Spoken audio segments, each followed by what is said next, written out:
Well, we're getting ready here. You can see the tank picks: E3, E100 from Jack is AFK, IS4, IS7, And this is VZ. Himmels, right? I think so, yeah. Oh, this is going to be actually really It should be interesting. Himmels. Because they brought a V4 and the other team brought a VZ. We have not seen a 268 version 4. I think a single time this. Oh, no, I think we saw it one time on a Himmelsdorf game early. Or it was in. No, it may have been in one of the scrims that we watched. But it was only one round that I think I saw it play. Yeah, it's going to be Himmelsdorf and Jack is AFK. I'm going to go out on a limb. They're on defense with their lineup. They've run more or less that lineup a couple times before. Maybe slight tweaks on the tanks picked. But the E3 and the E100. The E3 in particular, they really like it for those A4 window, and also I think they've brought it and put it in that D3 courtyard area as well, unless that was another team. But Chase opting for the 268 version 4. Everyone was slowly adjusting to what they were gonna do, I guess. That was weird. It was brain lag. Yeah, I couldn't tell if it was like, oh, maybe there was a disconnect called. But nope. Wait, do we have DCs to wherever DC's called? Oh, you know what? It looks like there is a disconnect because people are stopping and also the attacking team has not budged. Ah, you're correct. So Paddington must have fat-fingered his Ethernet cable this time around. Yeah, looks like someone has DC'd, so we will take a quick moment there and come back to you guys. But yeah, 2-2 scoreline. You good? I just heard the engines roar again for a split second. Yeah, I think they probably just have to reset it real quick. Probably only take a minute or two. But yeah, it's Himmelsdorf. We've seen Jack as AFK play a lot, and I think they played pretty decisively on it. Right. I remember Wallhacks and his eyes 4 out wide. Right. Their defense is just really solid, and their attacks were fine. Is everything I can remember. And Himmelsdorf is a map as old as time. Like through all the changes and the metas and the new tanks. And so DC, they can't bring different tanks. They have to bring those tanks, right? Yes, yeah. The tank picking is locked. They have to bring those tanks. I don't know if they're locked with like the players having to play those specific tanks or not. But that's up to the admin. I don't think that's too big of a deal. But they should be bringing the same thing. Okay, it is the same lineups, but the players can change. So yeah, so if you were, they still have to. So Jack AFK still have to bring an E3 and an E100, but if someone else is playing, can play the E100 if they choose. Correct, right. But yeah, so 268 version 4.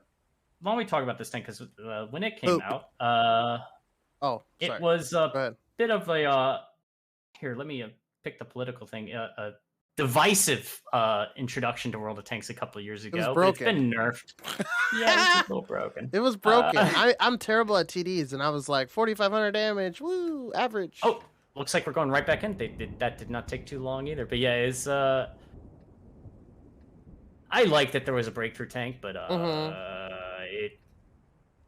I always said, I was like, it needed to be nerfed in some ways. I was like, I said, make it impenetrable from the front, but like, make its gun literally terrible. Like, make it lob shells at like 400 meters per second. But terrible Russian guns are actually better than accurate Russian guns. Well, of course. Like I'd take a 277 gun over a 907 any day, dude. Ooh, look at this. 2-2. So look at this. He has hardening, turbo, and a rammer.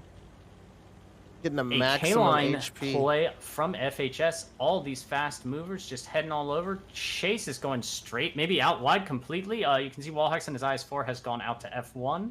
So I wonder if the V4 is to counter the IS4. Apparently, played by Coma is in the D3 and Chase. No shot. Is it really? Divide. He's got his turbo. He does not have a speed governor, though. But at the same time, I don't think you really want to run a speed governor on something that sets fire so easily. And you need the repair kit, you need the med kit, and you need the rations. And he's already going downhill anyway. There's that first shot, and it does bounce, and we've got an engagement on the Coma. They're going straight in from Fishy's going to dislodge him. Coma's taking a lot of damage. Over's going to pick him up with the last shot in his clip, and down he goes. And an immediate blitz by FHS. Flounder's already in the window, and before anything's really happened, it's all happened. Jack is AFK caught really flat-footed. This is a hard meta. They knew exactly where all these tanks pretty much were going to be. And the 268 version 4 is having its 1v1 Chase versus Wally on the outside. I don't know who's going to win it, but Chase at 1480, Wallhacks at 1704, and they're just kind of playing bumper cars, but now Over's here to make it a 2v1. Very dishonorable as he comes in with his clip. Wow, this was like in just a moment. And down goes Wallhacks. HP, though, still slightly in favor of FHS, but the big boys are coming in the E3 and the E100, but they're down 2 guns. And all that Flounder and Fishy have to do is survive and delay, survive and delay. Flounder will get picked here, but Fishy needs to do the best he can to live as long as possible. And actually, smart move by Jack is AFK to pick him, because they knew that they were going to get Flounder, but the 113 on the flank was the most important one. And here comes the counter push. Chase coming in on the outside, October with his clip. They will focus down one gun. It looks like it will be the E100 first, but I think they got to bounce. They're trying to get down those Over. Did he get his clip out at all? No. I don't think he did. And no, now he only had 1,000. Maybe the tables are turning because Chase is about to go down. He's dead. And the VZs are still alive. Flounder's going in for Jack. Will he get the kill? He will. Both, I believe, has one shot remaining. Did the E3 just flub? I think he just bounced on Vova, and now they just need to survive and make sure nothing bad happens. Don't let anyone get picked. And Paddington squares off with Brett. Brett needs a fire or an ammo rack. He does not get it. Paddington turning for Brett. And Vova's getting his clip into Anthony, and down he goes, and Brett is the last man standing. Did Anthony... Wow. Was he ammo rack or something? I think the Phase 2 or Phase 3 of FH's plan did not go quite according to plan, because I think that Bix was going straight for the kill on the E100 and kind of tunneled on it, and he just threw away his gun and didn't get any shots out. I'm confused on how Anthony didn't... as the autoloader, he just needed to make sure he was getting... I was confused on how Anthony didn't bleed Vovo at all there. But otherwise... very fast, very aggressive from FHS. Whew. Oh, Smiley, you muted.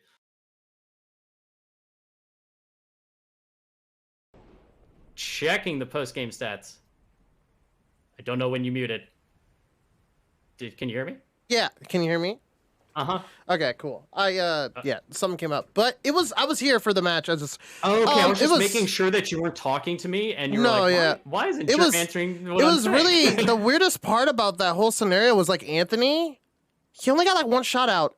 Well, like, he got 2 shots out. You know, they were both 1-shots, but he didn't shoot Vova at the end there. Yeah, I thought like he crit him or something, and then I don't know if he shot, like, the track or something, or what.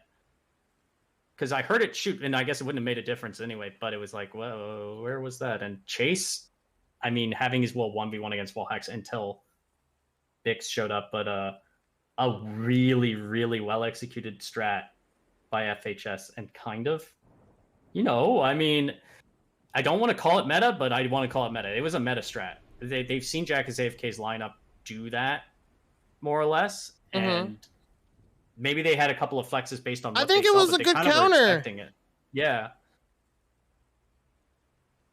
Like, I don't see why they wouldn't do that. And, you know, the thing is, the E3, E100, all that stuff, like, they can't really set up too differently from that. I feel like you know what that'll do?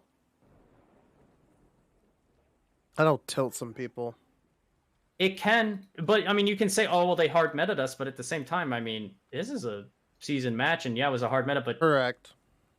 You also, I think the lineups allow the lineups and the tank picking allow for a little bit more of a, you should be able to know when something can hard meta you before you go into game when you're doing the tank picking. Because if you're just going to bring your same lineup and not have any strategy to your tank picking when you see what the enemies bring, like one thing that makes that defense so strong from Jack as AFK is that it's a lot of super heavy tanks in very strong positions, but they have 3 tanks that provide no vision on anything at the beginning. And if the enemy's bringing 6 fast tanks, there were no super conquerors. There were no E100s.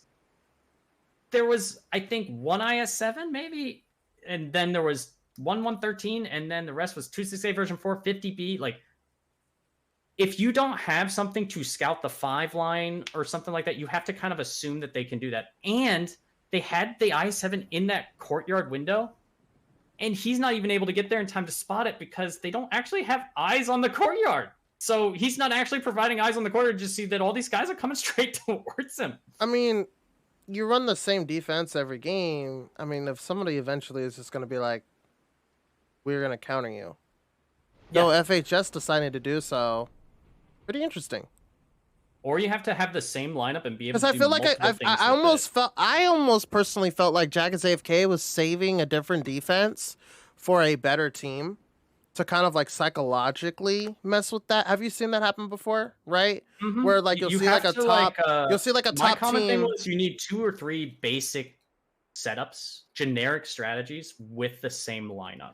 Right. Or the same lineup where you have an adjustment where it can do both things. It's like, oh, well, we didn't bring an E100 this time, but we brought a Super Conqueror. You know, but they can do the exact same thing, right? Like, you need to have a lineup that's flexible in doing that. If you have an inflexible lineup, then you have to be really sure that they can't do something specific to counter you. And if you're able to do that, where it's like, hey, we have an 8-line defense, or hey, we have a courtyard defense, or hey, we have an aggressive 2-line defense with this same lineup, then sure. But if you don't, then yeah, this is going to happen to you as we go into the next round. It looks like they're probably going to play this a lot differently too. Gonna do Vova probably at the rock thing in the middle of the 5-line. Maybe just to double check that no one's going K-line. But at the same time, the attacking lineup, yeah, they have 2 fast, or they have 2 VZs, and they have an IS4 and a CS, like some fast, but they have an E3 and an E100, so they're not really feeling too risk, or like even spotting Floppy there is information for Vova. And honestly, he may be doing a risk where, like, I mean, if the VZs were on the 5-line, they get free shots into Vova. And that would be a big risk to take. So I'm guessing the way that he's playing that and the fact that he kind of hung out there means that they're assuming everything's still. And that assumption is going to work this time for him, I think. Luckily for him. And yeah, look at this. We've got Flounder here, hanging out as E100. Ober's set up with the crossfire. Right. Fishy's got 8-line eyes.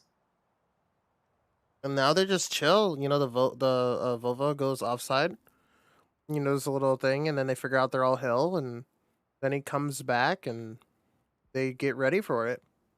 That Super Conqueror could be in a perilous spot if he's not playing the position correctly from FHS. If he's not playing out the window, and actually now that I can see him, he's leaving, it's okay, because when that E3 gets to B0, it will make mincemeat out of that Super Conqueror in that window. He cannot stay safe there at all. And Como will be there, and timing-wise, smart, because just in time for Como to arrive, Paddington is nowhere to be found. It's kind of interesting, though, that he went that way. I wonder if they're just trying to get the E3 here and then they're going to leave? I guess he didn't want to commit into the 5-line. I don't know. I get maybe he was scared of, like, if I'm on the 5-line, how do I get out and go D-line or whatever? But that may have been where he had to go, because now he doesn't want to go D-line from the 3. But you can see the VZs going K-line. You can see the Batchat at H4. He's trying to get into a position where he can spot them coming in. But you kind of can't account for every single route, and they may just pass each other. I'm unsure exactly, and this could get really awkward really fast for FHS if Vova gets caught out. And the IS-4 as well, played by Wallax, is coming down off the hill as well to reinforce So they this did. Push. They left the E3 and the E100, which is weird. This is really interesting by Jackets AFK. Yeah, they took their tanks hill because they didn't want to be exposed to an early pressure on the bottom, and they also wanted to be ready if they wanted to go down off the hill immediately. And Vova spots Wallhacks, fires a random shot into him, doesn't connect, and forces clip and starts to run. But as he runs, the CS and the VZs may get a shot into him. And there you can see Floppy getting one shot into him, and I don't think VZs are going to be able to connect unless they can snap through the window. I think that, on the move. Ooh, are the VZs going to try to pick the Super Conch? The VZs had to have been lit there through the window too by Vova, because Vova stopped, and now VZs are coming down. Super Conch. Oh, Vova is set on fire by Floppy, and now here comes the push on the Coma. He's actually committed down, and now there's a counter pick going on. Flounder will fire into him. Coma's down to 552, and the E100's up high. And actually, did E100 have the big gun? Yeah, no, that wasn't. He does? Okay. Yeah, I thought I heard it as the big gun, and that actually makes it very difficult for Ober to survive here, and that's a big problem. And yes, and the Anthony with the 750 Alpha is able to pick him up. Right, and now all he has to do is back. Yeah, now all he has to do is back up, and now it's a 1v1 right here. Yeah, you have to let Chase 1v1 that, because they're gonna have to turn around and deal with the Super Conqueror. Jack is AFK up about 3,000, 4,000 HP. They're massive lead, and all of these little isolations on FHS. Jack's AFK playing this game this round completely different from the last one. They had an initial and they're flexing around. This is such an interesting. This is a really good matchup because you have these two teams that like they literally look like they're I don't know what they're. You're like what are they doing? And then you see this and it's just like clean. You know, it's hot and cold. Yeah, you can see what they're capable of, but they're just not consistently putting up this round to round. And yeah, it looks like FHS pretty much gonna have to throw in the towel here in a second. They're just not gonna win this round. But Chase looks like I was about to say he's winning his 1v1, but is not, as he goes down to Anthony. Wow, E100 gamer, dude. And yeah, you could see that they had their plan, but they didn't have a really good answer for what happens if they go south. And they needed something to be able to see from a safe position. And the problem is there isn't but so many places that you can really sit and watch. And it's kind of risky. Like the only places that Batch I could watch K-Line, and then someone else would have to watch the approach coming in from the other side of the hill. That's still just, you only have 6 guns. You only have 6 tanks. And yeah. Exactly. You can't cover everything. No, you can't. But the way that they took map control on a Himmels game is really impressive. I gotta give it to him. X gonna give it to him. Post-game stance, Anthony. Yeah. 4,600 damage, 3 kills. Showing with people that new meta, back to the old ways of the 750. The what is it, 15 centimeter, 155? It's 15 centimeter. E100 gun. Yeah, because look what Flounder did. Only a measly 1,801 because he uses a small gun. And it's just, it's interesting. Jack is AFK. I felt like they just kind of read the situation. And since they still had the right types of tanks to, like those 2 anchor tanks on the zero line, the E100 and the E3 were just too beefy and got out too much alpha. And even in the end, the E100 won the fight. But just the Batchet, I mean, kind of ended up being a wasted gun. You need to have something mobile that can protect the flank, that can at least stop like a cap fast or just a big surprise. But you could see with his moving around, he can't watch everything. And you end up kind of just rock, paper, scissors and just rolling the dice as to, well, they could come this way, they could come that way. If they're coming this way, I can see that, but I can't see over there. And what if they're going over? And just if you guess wrong, that happens, and you just have dead Batchat in the courtyard being like, "I found them. They came off the hill." And so the next map is Sand River, and FHS has side choice, and there has been a double timeout because both of these teams are like, "What is going on? We scrimmed 1 time this week. This shouldn't be happening." Copium.